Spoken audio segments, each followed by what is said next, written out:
Autumn had come to the island of Sodor. The fields were changing from yellow stubble to brown earth, and a tractor was hard at work as Thomas puffed along.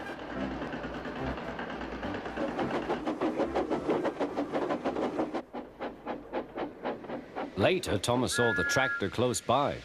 "Hello," said the tractor. "I'm Terence. I am ploughing." "I'm Thomas. I'm pulling a train." "What ugly wheels you've got." "They're not ugly. They're caterpillars," said Terence. "I can go anywhere. I don't need rails."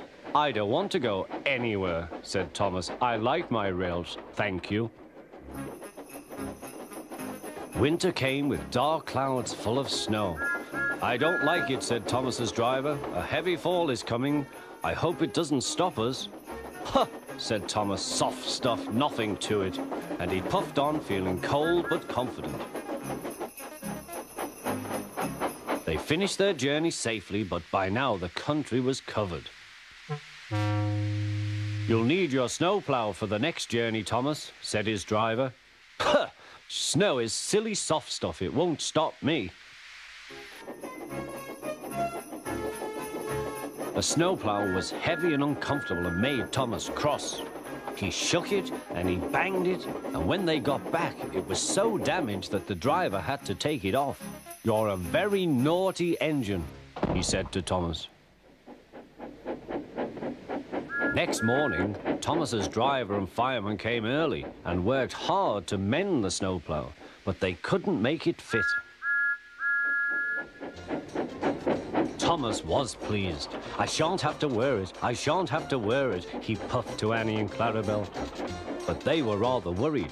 "I hope it's all right. I hope it's all right," they whispered to each other. The driver was worried too. "It's not bad here," he said to the fireman, "but it's sure to be deep in the valley." "Silly soft stuff," puffed Thomas.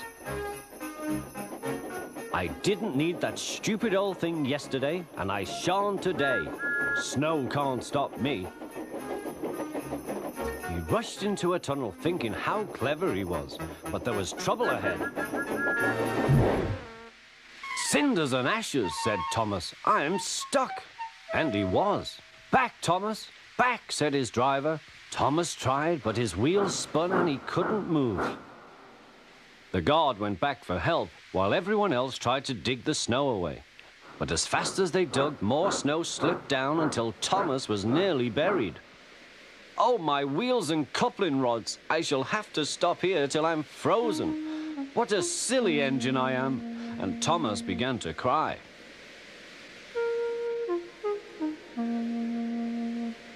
At last, a bus came to rescue the passengers. And then, who should come to Thomas's rescue but Terence? Snow never worries him.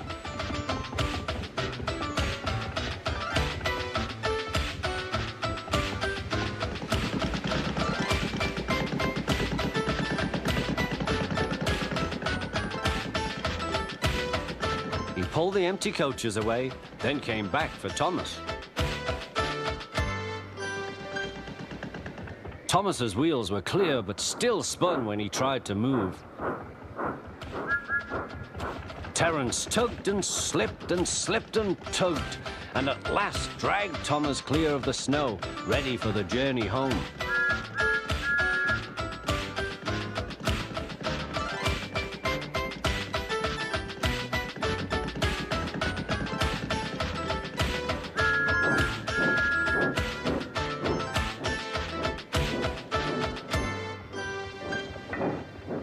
"Thank you, Terence. Your caterpillars are splendid," said Thomas.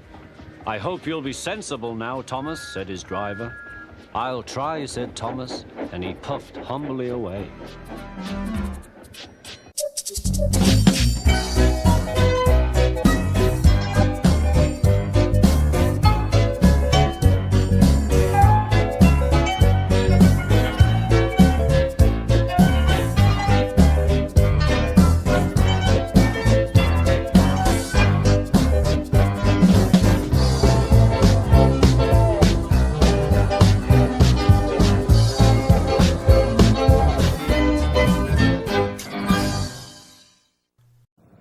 It was a cold winter's morning on the island of Sodor. The wind was bitter on the ground, hard with frost. Thomas and Percy were cold and cross. All I want is a warm boiler, huffed Thomas. Firelighter knows that. He's late. He's not late, replied Percy. This cold weather woke us up early.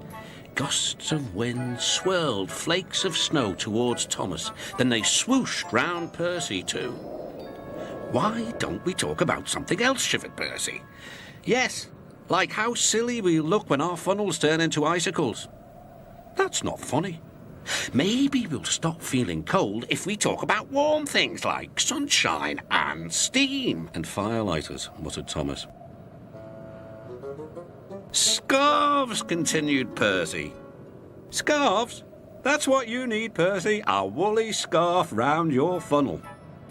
Thomas was only teasing, but Percy thought happily about scarves until the firelighter came. The Fat Controller was enjoying hot porridge for breakfast.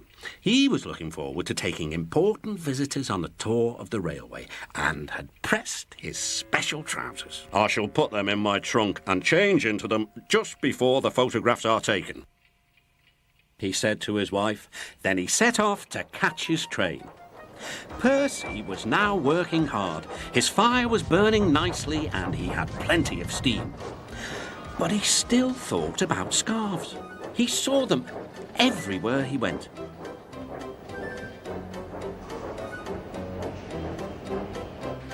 My funnel's cold, he puffed. I want a scarf. Rubbish, Percy, said Henry. Engines don't wear scarves. Engines with proper funnels do, replied Percy. You've only got a small one. Before Henry could answer, Percy puffed away. Henry snorted. He was looking forward to pulling the special train. It was time for the photographs. Everyone was excited. The Fat Controller was waiting on the platform for his trousers. They were in a trunk amongst a big load of baggage. The porters were taking the baggage trolley across the line.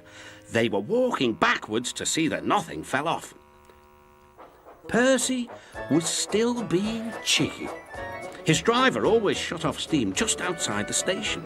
Percy wanted to surprise the coaches by coming in as quietly as he could. But the porters didn't hear him either. Boxes and bags burst everywhere.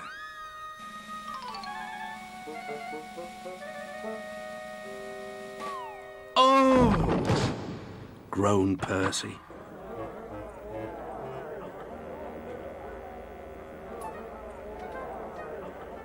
Sticky streams of jam trickled down Percy's face. A top hat hung on his lamp iron. Worst of all, a pair of trousers coiled lovingly round his funnel. Everyone was very angry. The Fat Controller seized the top hat. "Mine," he said. "Percy, look at this." "Yes, sir, I am, sir." "My best trousers, too." "Yes, sir. Please, sir." "We must pay the passengers for their spoiled clothes, and my trousers are ruined. I hope this will teach you not to play tricks with the coaches." Percy went off to the yard. He felt very silly. On the way, he met James. "Hello, Percy, so you found a scarf, eh? But legs go in trousers, not funnels." And he puffed away to tell Henry the news. That evening, Thomas and Percy were resting in the shed. Percy's driver had taken away the trousers and given Percy a good rub down. "Firelighters promised to come early tomorrow," said Thomas. Henry arrived. He'd enjoyed taking the visitors around, and now he felt sorry for Percy too. "Driver says the weather will be warmer tomorrow. You won't need a scarf, Percy." "Certainly not," replied Percy. "Engines don't need scarves. Engines need warm boilers. Everyone knows that."